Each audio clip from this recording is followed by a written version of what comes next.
묵상 기도 드림으로 3월 네 번째 주일 예배, 사순절 세 번째 주일 예배로 하나님께 영광을 돌리겠습니다.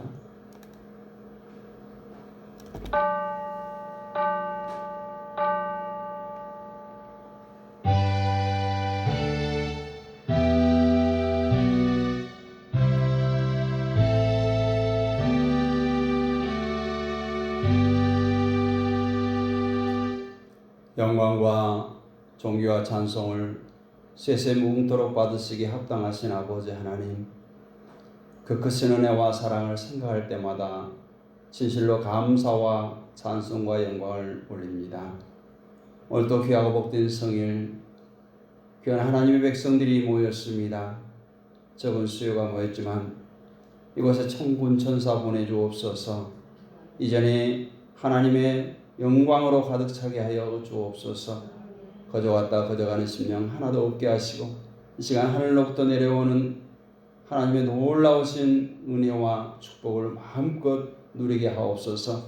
이 시간도 우리가 세상의 모든 근심 걱정 다 내려놓고 신령과 진정함으로 예배하기를 원하오니 하나님 흠양하여 주옵소서.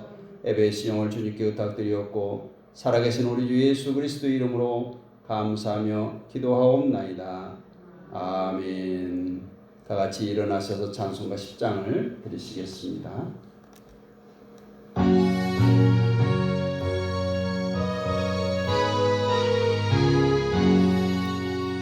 전능왕 오셔서 주 이름 찬송케 하옵소서. 영광과 권능의 성부여 오셔서 우리를 다스려 주옵소서. 강생한 성자여 오셔서 주도를 들으소서. 택하신 백성들 복 내려주시고 거룩한 마음을 주옵소서. 위로의 주 성령 오셔서 큰 증거 주옵소서. 전능한 주시여 각 사람 맘에서 떠나지 마시고 계십소서. 성삼위일체께 한없는 찬송을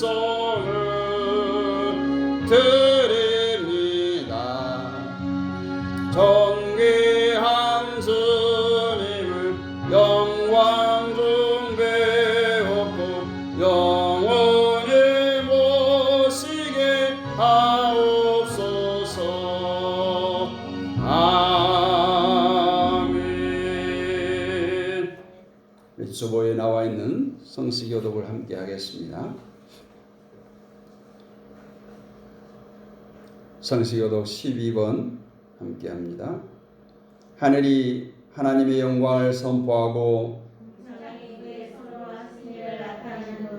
날은 날에게 말하고 밤은 밤에게 지식을 전하니 언어도 없고 말씀도 없으며 들리는 소리도 없으니 그의 소리가 온 땅에 임하고 그의 말씀이 세상 끝까지 이르리로다. 여호와의 율법은 완전하여 영혼을 소성시키며 여호와의 증거는 확실하여 온전한 자를 지혜롭게 하며 여호와의 교훈은 정직하여 마음을 기쁘게 하고 여호와의 계명은 순결하여 눈을 밝게 하시도다. 여호와를 경외하는 도는 정결하여 영혼까지 이르고 여호와의 법도 진실하여 다 의로우니 금 곧 많은 승금보다 더 사모할 것이며 꿀과 송이꿀보다 더 달도다. 아멘. 사도신경으로 우리의 신앙을 고백합니다. 나는 전능하신 아버지 하나님 천지의 창조주를 믿습니다. 나는 그의 유일하신 아들 우리 주 예수 그리스도를 믿습니다. 그는 성령으로 잉태되어 동정녀 마리아에게서 나시고 본디오 빌라도에게 고난을 받아 십자가에 못 박혀 죽으시고 장사된 지 사흘 만에 죽은 자 가운데서 다시 살아나셨으며 하늘에 오르시어 전능하신 아버지 하나님 우편에 앉아 계시다가 거기로부터 살아있는 자와 죽은 자를 심판하러 오십니다. 나는 성령을 믿으며 거룩한 공교회와 성도의 교제와 죄를 용서받는 것과 몸의 부활과 영생을 믿습니다. 아멘. 착석하셔서 찬송 341장 드리겠습니다.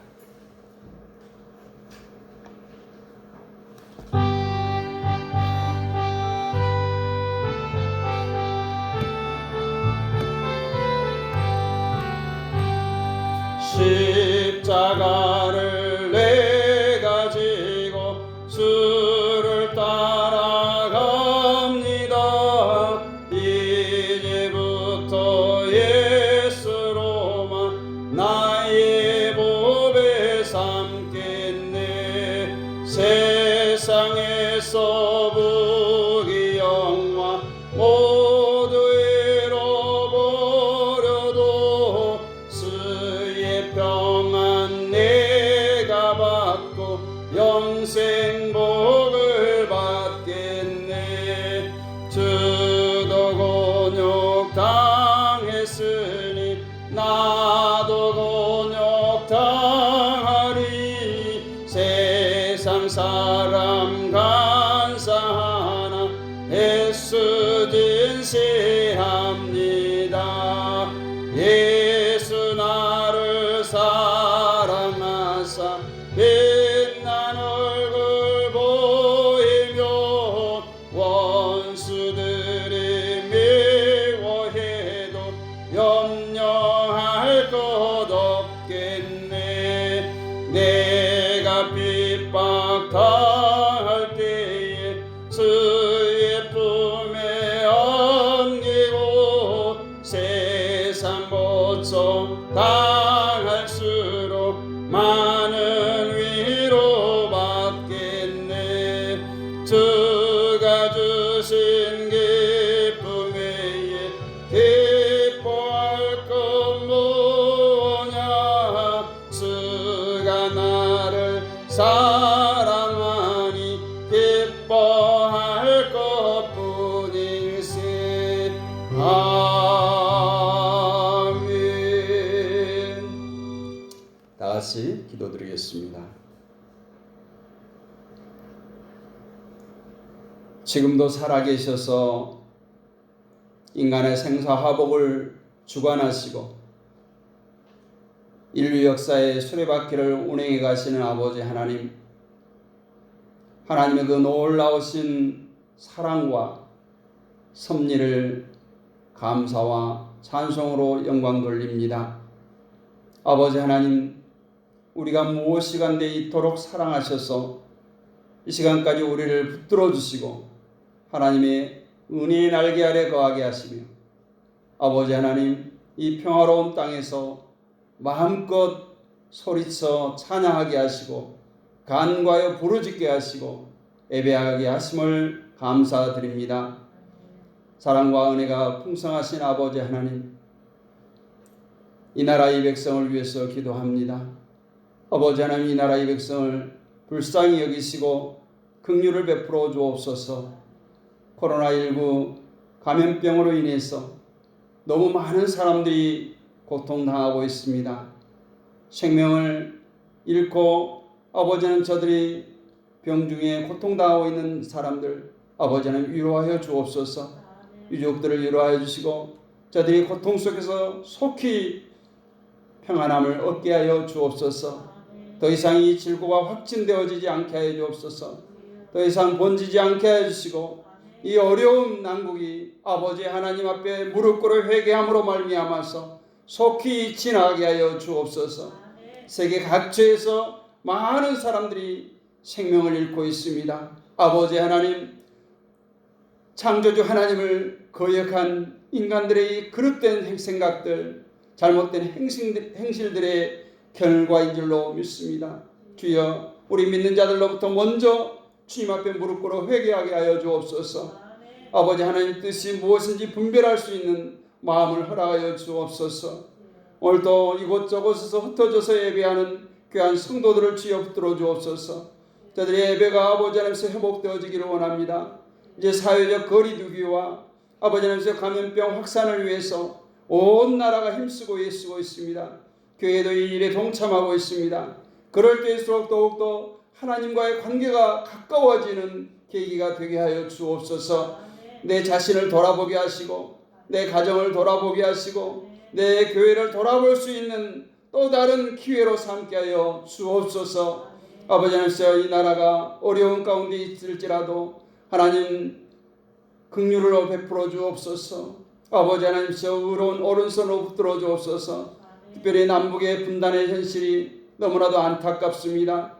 아버지 하나님께서 이제 복음으로 하나 되기를 원합니다. 이 분단의 장벽, 이념의 장벽이 허물어지게 하시고 평화적인 통일, 복음 통일을 이루게 하여 주옵소서. 우리 후손들은 정말 전쟁의 위험에서 자유함을 얻게 하여 주시고 이 땅의 전쟁의 소식이 완전히 그치게 하여 주옵소서. 아버지 하나님께서 교회가 교회다워지기를 원합니다. 성도가 성도다워지기를 원합니다. 예배가 예배다워지기를 원합니다. 아버지 하나님께서 보시기에 심히 아름다운 교회요 성도요 예배되게 하여 주옵소서. 이 시간도 아버지 하나님 함께하는 성도들 주여 붙들어 주옵소서. 저들 아버지 하나님께서 모든 어려움을 물리치고 이 자리에 나왔사오니 이 시간 주의 성령께서 저들의 심령 속에 임재해 주시고 저들을 어루만져 주시고 위로하여 주옵소서. 병환 중에 있는 성도들 주님 찾아가 주시고 이 시간 만나 주시고 만져 주셔서 아버지 하나님의 살아계심을 저들이 증거하는 자로 세워 주시옵소서. 사람이 할 수 없는 일은 창조주 하나님께서, 능력의 하나님께서 예수 그리스도의 권능과 능력이 저들을 다시 일으켜 세워줄 줄로 믿습니다. 건강한 모습으로 주님께 나와 예배하는 날이 속히 오게 하여 주옵소서. 이 시간도 부족한 종을 사용하시는 주님, 하늘의 크고 비밀한 진리의 말씀만 선포되어지게 하여 주옵시고 우리 성도들 아버지의 영의 귀를 활짝 열어주셔서 한 영혼도 거저왔다 거저가는 심령 없도록 주여 은혜를 부어 주옵소서. 이 모든 말씀을 살아계신 우리 주 예수 그리스도의 이름으로 감사드리며 기도하옵나이다. 아멘. 오늘 함께 은혜 나눌 말씀 보겠습니다. 마태복음 21장 1절로 11절 말씀입니다.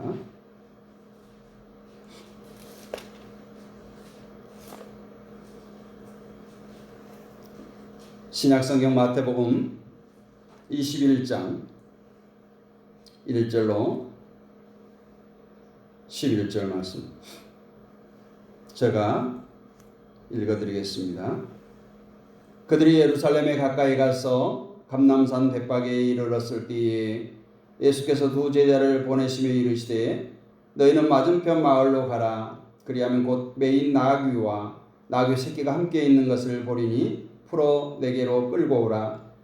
만일 누가 무슨 말을 하거든 주가 쓰시겠다 하라. 그리하면 즉시 보내리라 하시니 이는 선지자를 통하여 하신 말씀을 이루려 하심이라. 일러스되 시온의 딸에게 이르기를 내 왕이 내게 임하나니 그는 겸손하여 나귀 곧 멍에 매는 짐승의 새끼를 탔도다 하라 하였느니라. 제자들이 가서 예수께서 명하신 대로 나귀와 나귀 새끼를 끌고 와서 자기들의 겉옷을 그 위에 얹음에 예수께서 그 위에 타시니 무리의 대다수는 그들의 겉옷을 길에 펴고 다른 이들은 나뭇가지를 베어 길에 펴고 앞에서 가고 뒤에서 따르는 무리가 소리 높여 이르되 호산나 다윗의 자손이여 찬송하리로다. 주의 이름으로 오시는 이여 가장 높은 곳에 호산나 하더라. 예수께서 예루살렘에 들어가시니 온 성이 소동하여 이르되 이는 누구냐 하거늘 무리가 이르되 갈릴리 나사렛에서 나온 선지자 예수라 하니라. 아멘. 할렐루야. 오늘 말씀 우리가 익히 들어서 사순절쯤 되면 한 번씩 묵상했던 그러한 말씀입니다. 이 시간 우리 소리쳐서 한번 외치겠습니다. 하나님은 전능하십니다. 하나님은 전능하십니다. 하나님은 우리 아버지십니다. 하나님은 우리 아버지십니다. 하나님은 내 편이십니다. 하나님은 내 편이십니다. 그 하나님은 지금 이곳에 함께 하십니다. 그 하나님은 지금 이곳에 함께 하십니다. 아멘. 아멘. 지금 우리는 엄청난 풍랑 앞에 서 있습니다.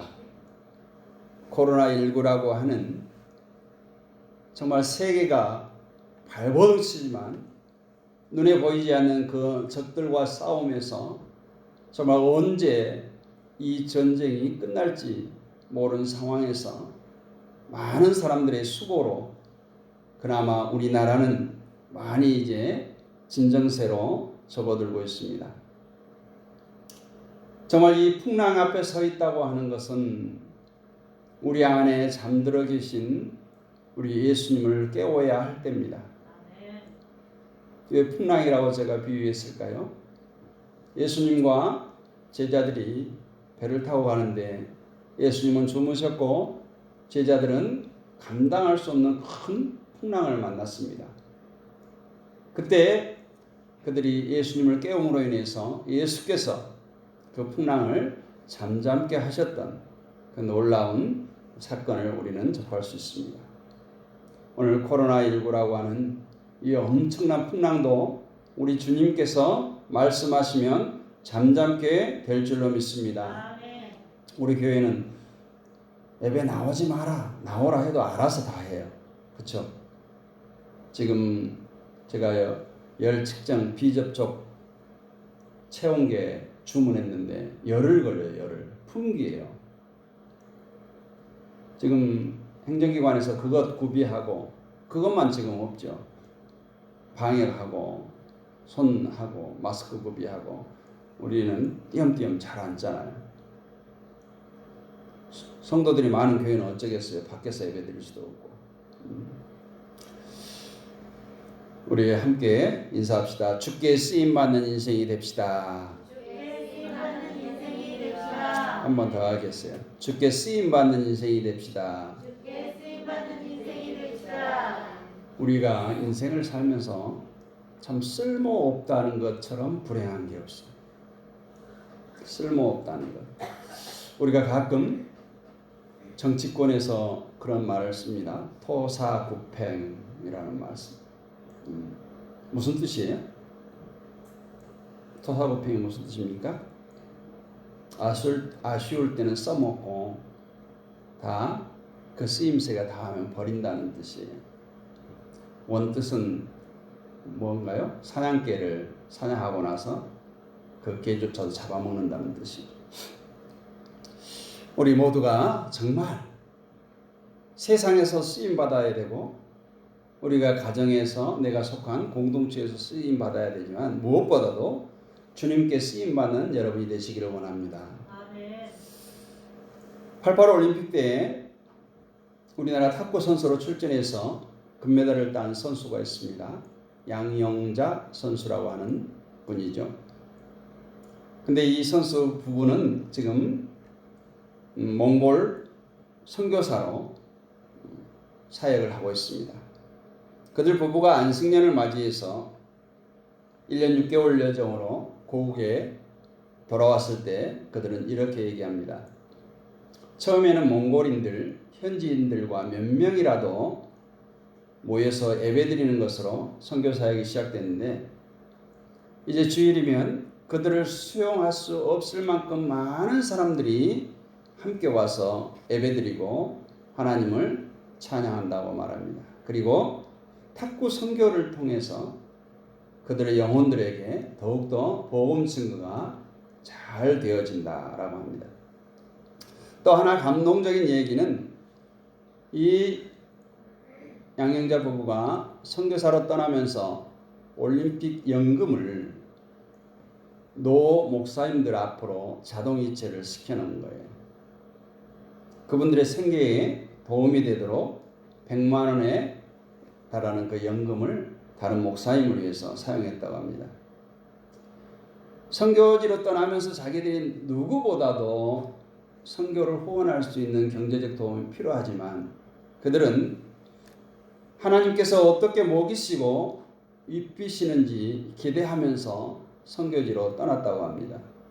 그래서 하나님께서 10년 동안 한 번도 먹는 것, 입는 것 때문에 걱정하지 않도록 채워주셨다는 고백을 들려주었습니다.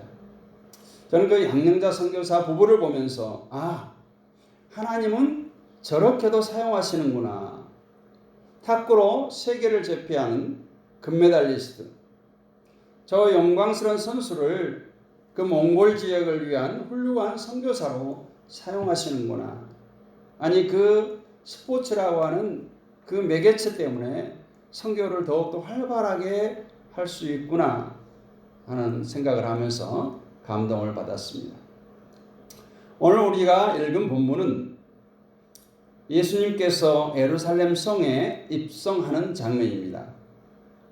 왜 예수님께서는 예루살렘 성에 들어가나요? 바로 하나님의 뜻인 십자가를 지기 위해서 지금 예루살렘 성으로 들어갑니다.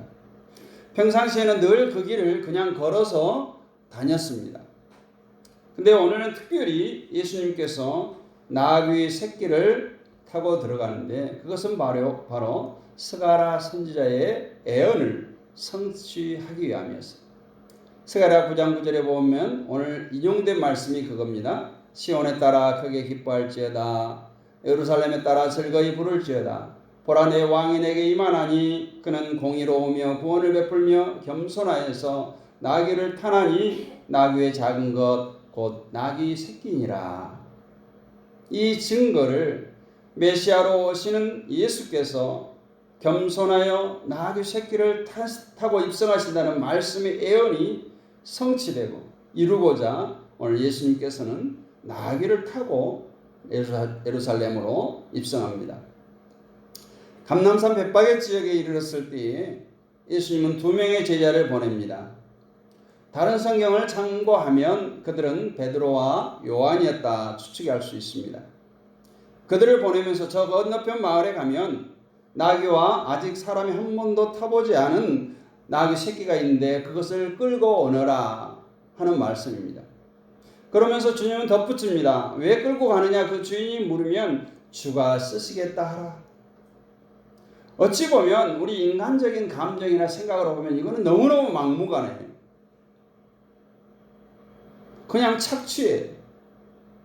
근데 제자들은 실제 예수님 말씀만 듣고 그대로 행합니다. 건너 마을에 가니까 어느 집 앞에 나귀 한 마리와 나귀 새끼 한 마리가 매어 있었습니다. 그래서 그것을 풀어 데리고 가려고 합니다. 우리 인간의 어떤 정서로는 그 주인에게 이해를 구해야 되잖아요. 근데 예수님 말씀대로 그냥 하는 거예요. 그러니까 주인이 아니 남의 나귀를 왜 끌고 가십니까? 물어요. 그때 제자들은 아무 말도 안 해요. 오직 주님께서 가르쳐 주신 대로 우리 주가 쓰시겠다고 합니다. 이렇게 대답합니다. 이것은 누가복음 19장 33절 이하에도 동일한 내용이 소개되어지고 있습니다. 주가 쓰시겠다라고 할 때 그 주인이 아무런 이유 없이 허락한다는 거예요. 왜 그러느냐? 그 사람이 누구냐? 왜 남의 재산에 대해서 이렇게 아무 하지 않고 허락했다는 거예요. 그 나귀를 끌고 와서 제자들은 자기의 겉옷을 그 나귀의 새끼 위에 얹고 예수님께서 그 나귀를 타고 이제 예루살렘으로 입성을 합니다. 다른 때는 이러지 않았어요. 이상하리만치 이 나귀 새끼를 타고 가는 이 도열에 많은 사람들이 모여들었습니다. 호산나 호산나 주의 이름으로 오시는 이여. 많은 사람의 영광과 찬송을 받으며 예루살렘에 지금 입성하고 있습니다. 사순절은 우리 예수님께서 이 땅에 오셔서 십자가를 지기까지 이 모든 과정과 행적을 살펴보면서 또 우리가 부활의 아침을 바라보고 기도하는 계절입니다. 또 경건과 회개의 계절입니다. 그래서 사순절과 아울러 많은 교회들은 올해는 특별하지 않지만 특별 새벽 기도회를 갖기도 합니다. 오늘은 정말 이 코로나 바이러스 감염병으로 교회들이 모이는 데 어려움을 겪고 있습니다. 그럼에도 평소에도 그렇지만 우리가 사순절에 깨어서 기도할 수 있다면 더 큰 의미가 있다고 생각해 봅니다. 특별히 오늘 예수님께서 예루살렘에 입성하는 모습을 보면서 아주 귀하게 쓰임받는 어찌 보면 하찮은 짐승이 있습니다. 그것이 바로 나귀 새끼예요. 참으로 미천한 동물에 불과하지만 누구보다도 귀하게 쓰임을 받습니다. 적어도 6월절이 되면 예루살렘에는 약 200만 명 정도의 순례자들이 몰려듭니다. 그런 수십만 수백만 사람들 앞에서 귀하신 하나님의 아들이신 예수 그리스도를 자기 등에 태우고 예루살렘 성에 입성하는 영광을 체험한 것, 그것이 바로 이 나귀 새끼예요. 자, 다른 시선으로 보면 이제 예수님께서 30대 정정한 그런 모습인데 어쩌면 나귀 새끼를 타고 간다, 조롱거리가 될 수 있어요.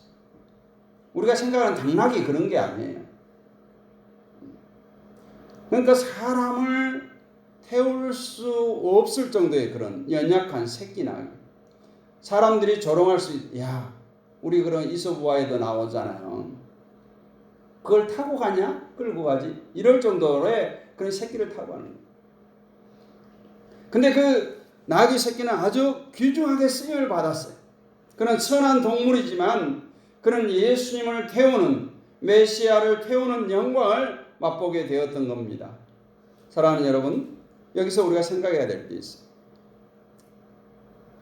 이 땅에서 살아가는 우리 인생들 중에서 가장 축복된 인생이 있다면 어떤 인생이 가장 축복된 것이겠습니까? 우리가 가정에서 그렇습니다. 당신은 우리 집에서 꼭 필요한 사람이야. 또 어떤 회사에서 당신은 우리 회사에서 꼭 필요한 사람입니다. 당신은 우리 교회에서 꼭 필요한 사람입니다. 이런 사람들이, 즉 내가 어느 공동체나 가정이나 모임에서 쓸모있고 필요한 사람으로 요긴하게 쓰임받을 때 그 사람이 가장 행복한 사람 아니겠어요? 가장 가치 있는 사람 아니겠어요? 반대로 인간이 가장 비참할 때는 언제예요? 당신 필요 없어. 당신은 쓸모없는 사람이야. 당장 나가. 이러한 사람은 가장 비참합니다. 엄청난 상처를 받을 수밖에 없습니다. 어느 젊은 부부가 미국에 유학을 했어요. 남편은 공부에 전념하고 아내는 남편의 뒷바라지를 열심히 했습니다. 미국 생활 알잖아요. 시작하는 일이 세탁소나 슈퍼마켓이나 이런데 알바하는 거예요. 또 남의 집 빵집 가서 일해주고 또 남의 집 팔축으로 일하고 열심히 남편 뒷바라지를 했습니다. 7, 8년의 세월을 울고 남편이 이제 박사학위를 받게 되었습니다. 그런데 어느 날 가족의 장래 일을 논의하다가 부부가 뜻이 맞지 않아서 언쟁을 벌이게 된 거예요. 목소리가 점점 높아지고 분위기가 험악해졌습니다. 근데 남편이 홧김에 부인을 향해서 이렇게 말합니다. 이제 너 같은 건 필요 없어. 나가! 그 말은 아내에게 너무 큰 충격이었습니다. 7, 8년 동안 먹을 거 못 먹고 입을 거 못 입으면서 가진 고생 다 하고 남의 집에 파출을 해가면서 남편을 공부시키고 성공시켜 놓았는데 이제 필요 없다는 거예요. 쓸모없다고 나가라고 합니다. 그 아내는 충격에서 벗어나지 못하고 정신병원에 입원해서 한동안 치료를 받을 수밖에 없었다고 합니다. 이건 뭐예요? 자기 상실감이에요. 이 자기 상실감이라는 것이 얼마나 무서운지 모릅니다. 그래서 자살하는 사람들이 대부분 이 자기 상실감 때문에 하는 거예요. 나는 이 세상에 쓸모없다. 나를 알아주는 사람이 이 세상에 없다. 그러니까 자살하는 거예요. 내가 필요 없는 존재라는 사실을 상대로부터 듣게 될 때 그 충격은 이루 말할 수가 없습니다. 그러기에 우리 성도들에게 축복의 말을 당부합니다. 당신은 정말 필요한 사람입니다. 당신은 참으로 소중한 분입니다. 이런 얘기를 하시기 바랍니다. 오늘 만나는 사람에게 늘 그런 축복의 말을 하시기를 원합니다. 당신은 참 좋은 사람이야. 당신은 참 소중한 사람이야. 이런 축복의 말만 하시기를 바랍니다. 우리는 이 교회라고 하는 공동체에서 또 가정에서 직장에서 이 세상 사회에 생활하는데 내가 필요한 사람이라고 느껴질 때 보람이 있고 기쁨이 있고 감격이 있습니다. 그러면 내가 상대하는 그 누구도 똑같다라는 거예요. 내가 필요한 사람, 꼭 필요한 사람이라고 느껴질 때 삶에 보람이 있고 기쁨이 있고 감격이 있다면 내 주변의 다른 사람도 다 그렇다는 것이. 그러므로 당신 같은 사람 쓸모없어, 필요없어 이런 말 절대 하지 마시고 늘 축복의 말만 하기를 원합니다. 그렇다면 우리도 이 나귀 새끼처럼 참으로 하나님의 일에 또 하나님 앞에 귀중하게 쓰임받는 인생이 되려면 어떤 조건을 가져야 될까? 첫 번째로 하나님의 계획을 알아야 된다. 우리가 하나님 계획을 알면 얼마나 좋아요. 그렇죠? 하나님의 계획을 알면 우리가 곁길로 가려고 발버둥 칠 필요가 없어요. 근데 그것을 모르니까 우리가 너무너무 힘들게 사는 거예요. 우리를 향한 하나님의 계획을 알 때 우리는 정말 오늘 이 나귀 새끼처럼 귀하게 쓰임을 받을 수 있습니다. 오늘 4절 5절 말씀을 보면 이는 선지자로 하신 말씀을 이루려 하심이라. 이랬을 때 시온의 딸에게 이르기를 내 왕이 내게 임하나니 그는 겸손하여 나귀 곧 멍에 매는 짐승의 새끼를 탔도다 하라 하였느니라 했어요. 왜 예수님께서 항상 걸어다니는 그 길을 걸어가지 않고 나귀 새끼를 끌고 오라고 했을까요? 그것은 바로 하나님의 뜻을 이루기 위함이었어요. 오래전에 스가랴 선지자의 그 예언의 말씀을 이루려 했다는 거예요. 이미 몇백 년 전에 스가랴 9장 9절에서 이미 예수님께서 나귀 새끼를 타고 예루살렘에 입성할 것을 예언했습니다. 다시 말하면 하나님의 계획 속에는 이 나귀 새끼도 포함되어 있다는 거예요. 예수님께 나귀 새끼를 왜 타겠어요? 그냥 잘 훈련된 말을 타면 되지. 이 나귀는 평화와 겸손을 의미한 거예요. 예수님은 평화의 왕으로 겸손의 종으로 지금 예루살렘에 들어가고 계시는 거예요. 나귀 새끼를 타고 입성하실 것이 성경에 미리 예고되고 그것이 하나님의 계획 속에 있었다는 얘기예요. 여러분, 나귀 새끼가 하나님의 계획 속에 있었다면 하나님께서 창조하신 하나님의 형상대로 창조하신 우리는 당연히 하나님의 계획 속에 있는 줄로 믿습니다. 저와 여러분을 향한 하나님의 아름다운 계획이 있는 것을 꼭 믿으시기를 원합니다. 우리가 사형리 전도를 하다 보면 맨 앞에 보면 이런 말씀이 나옵니다. 하나님은 당신을 향한 놀라운 계획을 가지고 계십니다. 이렇게 제시해요. 오늘 우리가 만나는 많은 사람들에게 그런 말을 한번 해보기를 원합니다. 믿는 사람이든 믿지 않는 사람이든 하나님은 당신을 위해 당신을 향한 놀라운 계획을 가지고 계십니다. 한번 해볼까요? 안 하면 안 돼. 연습을. 하나님은 당신을 향한 놀라운 계획을 가지고 계십니다. 우리 자녀들에게 가족들에게 다 마찬가지예요. 하나님은 나에게도 어떤 계획을 가지고 있다는 것을 아는 순간부터 우리 인생이 달라질 수 있어요. 베드로전서 2장 9절에 보면 오직 너희는 택하신 족속이요 왕같은 제사장들이요 거룩한 나라요 그의 소유된 백성이니 이는 너희를 어두운 데서 불러내어 그의 기이한 빛에 들어가게 하신 자의 아름다운 덕을 선전하게 하려 하심이라 했습니다. 우리를 어두운 데 처해 있는 우리를 불러내기 위해서 하나님께서 계획을 세웠다고 하는 거예요. 우리는 택한 족속이요 거룩한 하나님의 백성들입니다.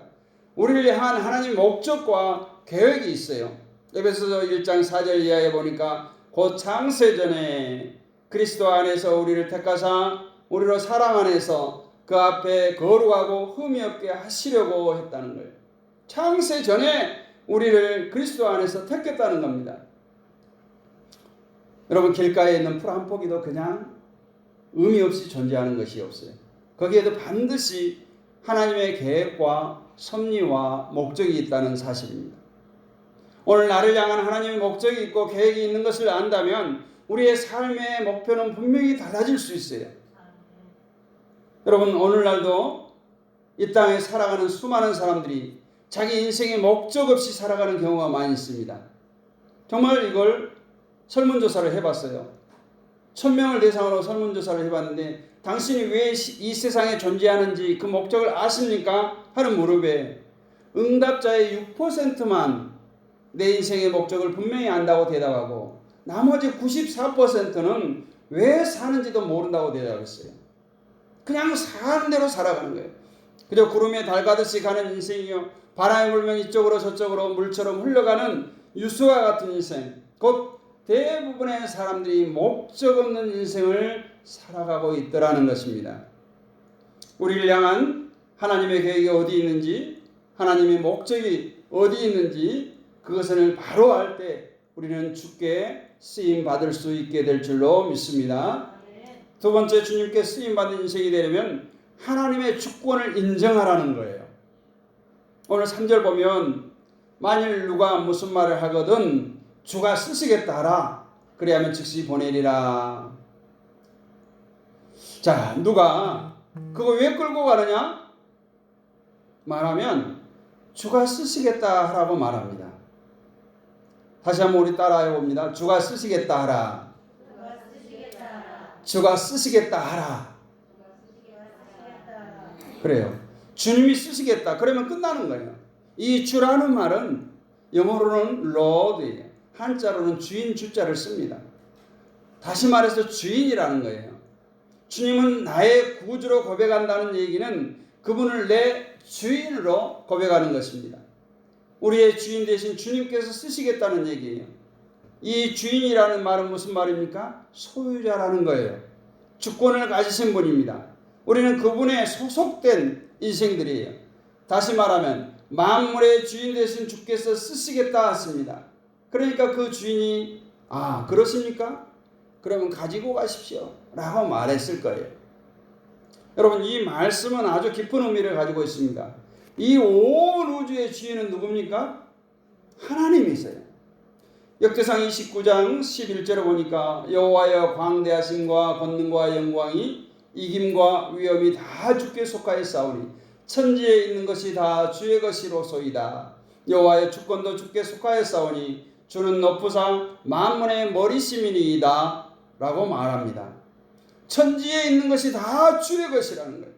해와 달과 별도 주님의 것입니다. 지구상에 있는 모든 것이 하나님의 것이요 나도 주님의 것인 줄로 믿습니다.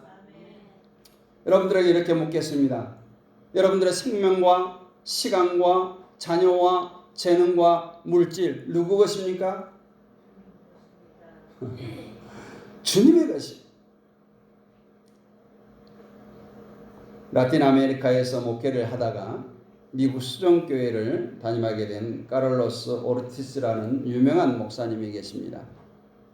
그 라틴 아메리카에서 목회할 때 설교 가운데 여러분, 우리의 모든 것은 다 주님의 것입니다. 재능과 시간, 물질 다 주님의 것입니다. 종이를 나누어 드릴 테니 여러분의 가진 것이 누구의 것인지 다 표시하기를 바랍니다 하고 종이를 나눠줬어요.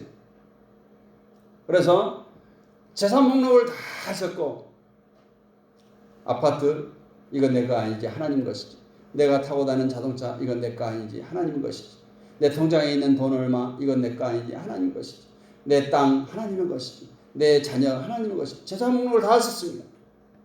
그리고 다 써서 제출했습니다. 어떤 교인들은 집에 있는 땅 문서까지 다 가져왔답니다. 그러나 그 교회 당회는 이거 우리가 받아서 뭐합니까 하고 다시 다 돌려드렸다고요. 하나님께서 저들에게 맡기시고 하나님께서 우리에게 맡긴 것이기 때문에 우리가 잘 관리해야 됩니다. 그리고 그 교회는 부흥회하는데 부흥 강사가 있어서 이제 호텔이 마땅치 않아요. 너무너무 유흥가에 호텔이 있다 보니까 부흥 강사는 모시기에 적절하잖아요. 그래서 김 집사님 이리 와보세요. 집사님 댁 누구 것이죠? 하나님의 것입니다. 하나님께서 오늘 부흥 강사님을 댁에 모시기를 원합니다. 그러면 하는 거예요. 권사님 차 누구 것이죠? 하나님의 것입니다. 예, 주님께서 오늘 이 강사님을 위해서 이 차를 사용하시기를 원합니다. 너무너무 모든 것이 은혜롭게 부흥회를 잘 마쳤다는 얘기했습니다. 여러분, 우리 인생의 소유권자는 바로 예수 그리스도입니다. 주님이십니다. 특별히 누가복음 22장 10절 13절 이하에 보면 아주 재밌는 이야기가 나옵니다. 주님이 예루살렘에 입성하셔서 6월절 잔치를 열어야 돼요. 이제. 근데 장소를 가지고 고민이 많습니다. 그러다 예수님께서 베드로 요한을 불러서 성 안에 들어가서 장소를 예비하라고 말합니다. 그러면서 하신 말씀이 이거예요. 이르시되 보라 너희가 성내로 들어가면 물 한 동이를 가지고 가는 사람을 만나리니 그가 들어가는 집으로 따라 들어가서 그 집 주인에게 이르되 선생님이 내게 하는 말씀이 내가 내 제자들과 함께 유월절 먹을 객실이 어디 있느냐 하시더라 하라. 그리하면 그가 자리를 마련한 큰 다락방을 보이리니 거기서 준비하라 하시니 그들이 나가 그 하신 말씀대로 만나 유월절을 준비하니라. 제자들이 그 말을 듣고 정말 가봤어요. 진짜 물동이를 이은 사람이 있었습니다. 그 사람을 따라가서 우리 주님이 유월절 잡수실 방이 필요하다 말하니까 이리 올라와 보십시오. 여기 있습니다. 여기 3층에 넓은 다락방이 있습니다. 혹시 음식도 필요하지 않습니까? 그것도 제가 준비하겠습니다. 이 모든 것이 다 주님의 것인데 주님이 쓰신다는데 제가 반대할 이유가 없지요. 하고 다 유월절을 잘 치를 수 있도록 대접합니다. 이렇게 예수님은 그 집에서 유월절 잔치를 하셨음을 우리가 성경에서 볼 수가 있습니다. 여러분, 모든 것은 주님의 것입니다. 여러분의 집을 주님께서 쓰시고자 할 때 내어드려야 됩니다. 여러분의 가정을 주님을 위해서 잠시 동안 내어드릴 수 있어야 합니다. 근데 대부분 그렇습니다. 아유, 우리 집이 너무 누추해서요. 그거는 주님이 판단하실 일이지 내 스스로 그것을 억제해서는 안 된다는 거예요. 여러분, 주님께서 쓰시고자 할 때 모든 것을 내어놓을 수 있는 성숙된 신앙인이 되기를 원합니다. 누가복음 12장에 보면 한 어리석은 부자 이야기 나오잖아요. 농사를 지었는데 소출이 너무 많아. 풍작이에요. 있던 창고를 다 채우고 또 창고를 짓고 또 곡식을 다 쌓아놓고 야, 이 정도면 이제 평생 떵떵거리며 살자 생각했습니다. 감사할 줄 몰랐어요. 이 모든 것이 자기가 잘해서 되는 줄 알았어요. 근데 그날 밤 주님이 오셔서 말합니다. 이 어리석은 자여, 오늘 내게서 내 생명을 걷어간다면 이 쌓아놓은 많은 곡식들이 네 것이 되겠느냐. 자기 것인 줄 알고 착각했던 어리석은 자는 결국 하나님께서 영혼을 거두어 가실 때 쌓아놓은 재물은 자신을 위해서 아무것도 해줄 수가 없더라는 것이.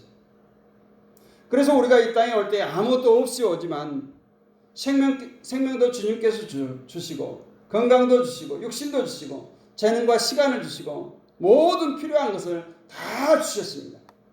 그래서 우리가 이 땅에 얼마든지 이것을 마음껏 사용하다가 돌아갈 때는 뭐예요? 빈손으로 가는 거예요. 생명도 두고 하고 육체도 두고 하고 집도 두고 하고 차도 두고 하고 영혼만 하나님께로 돌아갑니다. 그것이 우리 인생이에요.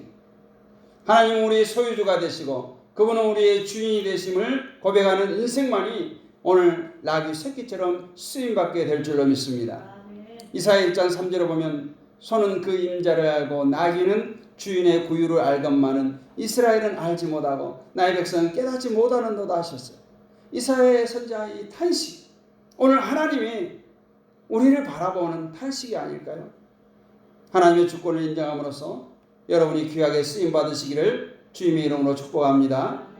마지막으로 우리가 주님께 쓰임받으려면 최고의 것을 드려야 된다는 거예요.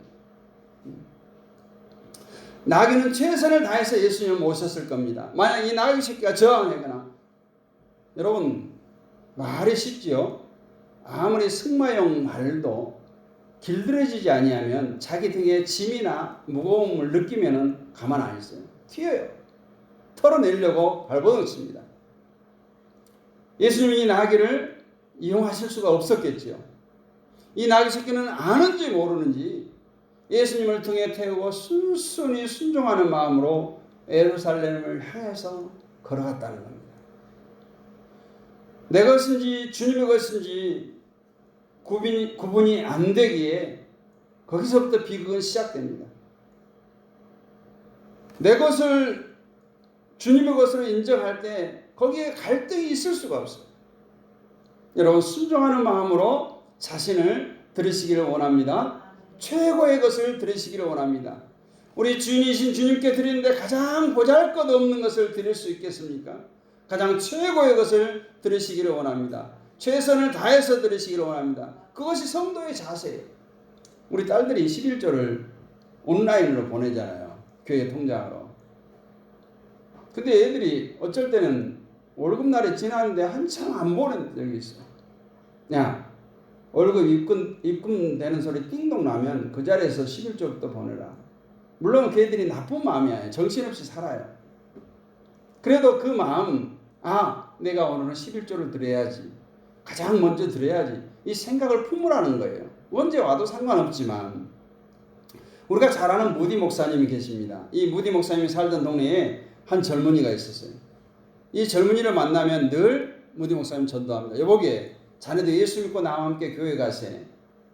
늘 전도합니다. 근데 이 젊은이가 뭘 좀 안다고, 성경에 보면 예수님은 우편 강도를 죽기 직전에 예수님께 자기 죄를 고백해서 1분 전에 구원받았는데 나도 이 세상에 마음껏 살다가 죽기 직전에 구원받겠다고 이렇게 말합니다.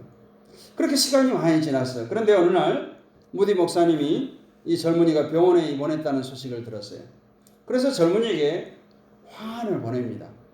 근데 싱싱한 화환을 보낸 게 아니라 다 시들어서 이파리가 막 만지면 떨어지는 그런 것을 보낸 거예요.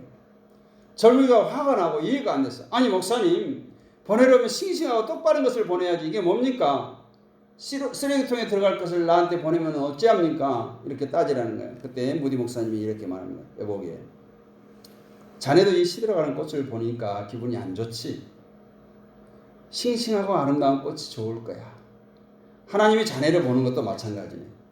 자네는 젊고 싱싱할 때 자신을 주님께 드리지 않고 늙고 쭈글쭈글한 때 주님께 드리려고 생각하는가? 주님은 자네 생각을 아시고 얼마나 슬퍼하시겠나. 그때서야 그 젊은이가 눈물을 흘리고 깨닫고 주님 앞에 나왔다는 얘기예요. 여러분, 젊으면 젊은 대로, 연로하면 연로하는 대로 주님 앞에 드릴 수 있기를 바랍니다.